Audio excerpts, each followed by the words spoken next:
Ndagusuhuje ngo ikaze na karibu muri iki kiganiro cyacu cyo kuri uyu mugoroba wa tariki ya mbere z'ukwezi kwa kabiri, ukwezi kwa Gashyantare umwaka 2026, aho tugiye kugaruka ku ngingo z'ingenzi zikomeye. Ndagaruka kuri Makenga n'abagabo bagera kuri 15 bamaze kwerekeza mu gihugu cya Uganda nyuma y'uko barimo barakubitwa umusubizo haba muri Kivu y'Epfo ndetse na Kivu ya Ruguru. Drone zigera kuri enye zari zoherejwe gufasha General Sematama mu Minembwe. FARDC yazikubise inshuro zose zihindura ibishingwe.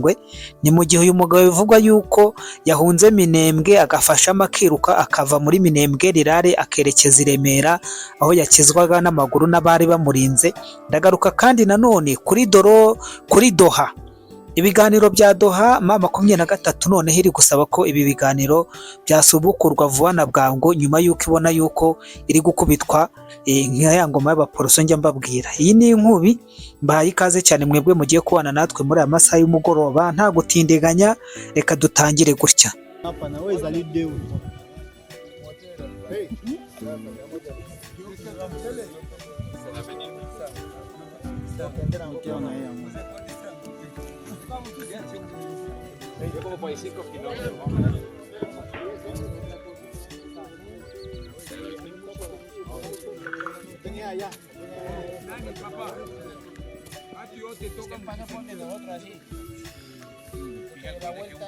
Route qui direction à sud-ouest et sud-est plutôt. Alors sud-est à Zoya pour attaquer. Et puis il a été maîtrisé. C'est ici qu'il est tombé.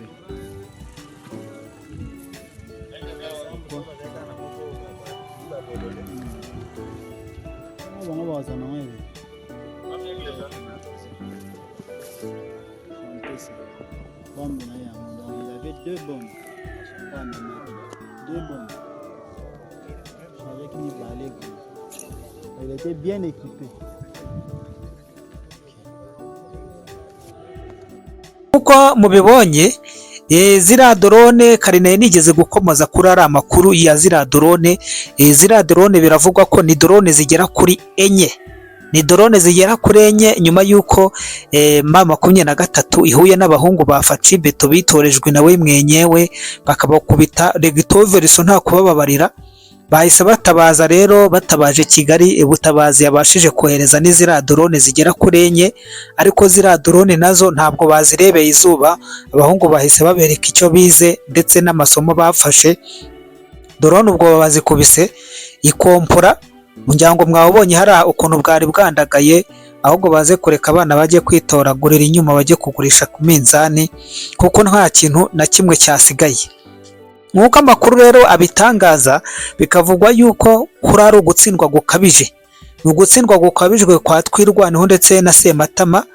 Sematama uyu nguyu biravuga yuko ngo nyuma yo gutsindwa bikabijwe kuri Twirwaneho na M23 muri Minembwe na nyuma yo gutakaza abarwanyi barenga 47 n'intwaro nyinshi ziremereye mu gihe cy'imirwano ikaze yo kuwa gatanu tariki 30 Mutarama 2026 muri Powezero, Rugezi, Madegu na Mikenge.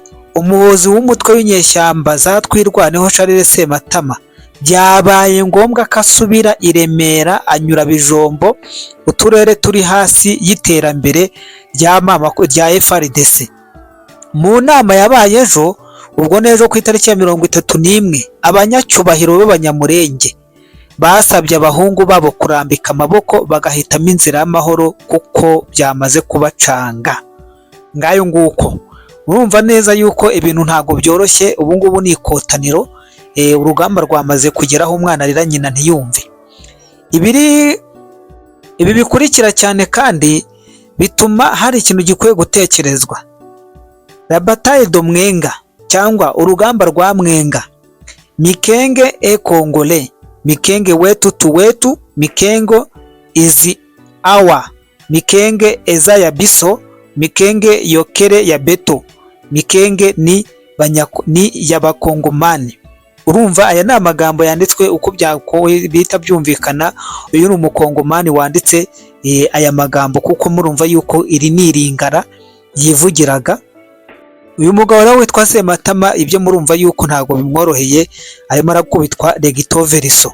Noneho ikigendanye n'iziriya drone rero enye ngo za M23 na RDF ngo kamikaze zidafite aho zibogamiye, aho zihuriye na FARDC.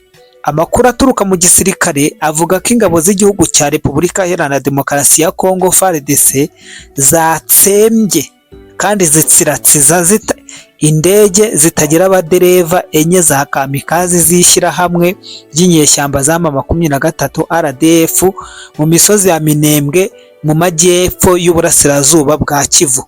Nk'uko aya makuru abitangaza, ibyo bikoresho byoherejwe na M23 RDF hagamijwe kudindiza iterambere rya FARDC ryerekezaga Minembwe, aho izo ngabo za Kongo zikorera ibikorwa by'umutekano.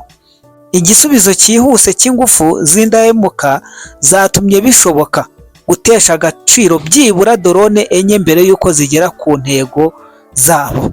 Bahise bazikubita, ubwo urabyumva, ikompora bahita bazirambika. Ku wa gatandatu tariki 31 Mutarama, abanyacyubahiro ndetse n'abanyamuryango ba Societe Civile Iminembwe batabaje cyane urubyiruko rwiyandikishije mu mutwe witwaje intwaro wa Twirwaneho.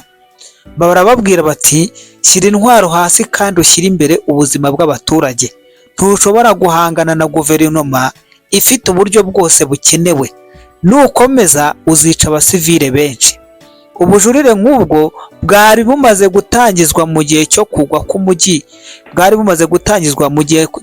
k'umujyi wa Bukavu mu maboko ya M23. Bisobanuye neza ko ubu busabe nk'ubu ngubu bwanabaye kuri FARDC igihe umutwe wa M23 wigaruriraga Bukavu. Societe Civile yabisabye FARDC kandi FARDC irabyumva, kuko murabyuka ko Bukavu nta maraso menshi hamenetse nka Goma. Bivanamo bahereza inzira izo nyeshyamba, bazihereza umwanya zifata Bukavu. None ubu butumwa bugarutse kuri Twirwaneho mu bice bya Minembwe, bayibwira bati, nyabuna shyira hasi, cira birarura, kuko nukomeza abasivile benshi baraza kuhagwa. Rero kimwe mu bigarukwaho, ibiganiro by'amahoro hagati ya guverinoma ya Kinshasa na M23 ngo bigomba gukomeza kandi ku muvuduko wo hejuru iduha mu bwunzi bwa Katari, ariko inzira yacyari kure yo kugera ku masezerano nyuma. Izi ntumwa zombi ziri ku rubuga, niyo mpamvu ngo M23 irimo irasaba ko ibiganiro byasubukurwa vuba na bwangu. Namwe nimuza kumva ikintu kiri gutuma iri gusaba ko ibiganiro byasubukurwa vuba na bwangu, nuko mubona yuko iri kubona yuko iri gukubitwa kandi ikaba itari guhabwa amahirwe yo guhumeka. Nanjye nabiboneye abahungu ba Facibeto barangije ikosi vuba ahangaha, bafatanyije na Hibu Force, bafatanyije n'abana b'Abazarendo. Noneho bahagurukanye imbaraga zo ku rwego rwo hejuru, kandi ubona yuko FARDC umuvuduko ifite ntabwo M23 gifite ubushobozi bwo kuyihagarika habe na busa rwose. Umuvuduko FARDC ifite n'imbaraga ifite ntabwo M23 ishobora kubyitambika, kuko urabona yuko n'ubu budorone bwabo barimo baragerageza kwitabaza ngo bugire icyo bubafasha, ni uguhita baburebera rumwe bugahinduka imyasi karambika hariya, abajyana mu byuma bakajyana mu byuma. Kuko umutwe wa politiki rero wa gisirikare ubivuga, ibiganiro biragenda neza mu gihe twemera ko imishyikirano ikomeje ariko itarangira. Muri protokolo 8 zari zigamije gukora amasezerano ya nyuma, 2 gusa niyo yashyizweho umukono mu mezi 3, nko kurekurwa kw'imfungwa kuri 14 z'ukwa 9, kandi ryerekeye hakaba nayerekeye gukurikirana no kugenzura imirwano yashyizweho umukono ku itariki 14 z'ukwa 10. Ariko ibyo bikoresho byombi ntibirakora, ubwo nayo masezerano ntarakora. Abagororwa ntibahinduwe, kandi uburyo bwo kugenzura imirwano bwahurijwe hamwe, bwagizwe inama imwe gusa, bugarukira gusa ku kuvugana, amashyaka amwe akaba adahari. Protokoli isigaye ifatwa nk'igoye kuganira, kubera ko kumva ibibazo bya politiki n'umutekano bakemura.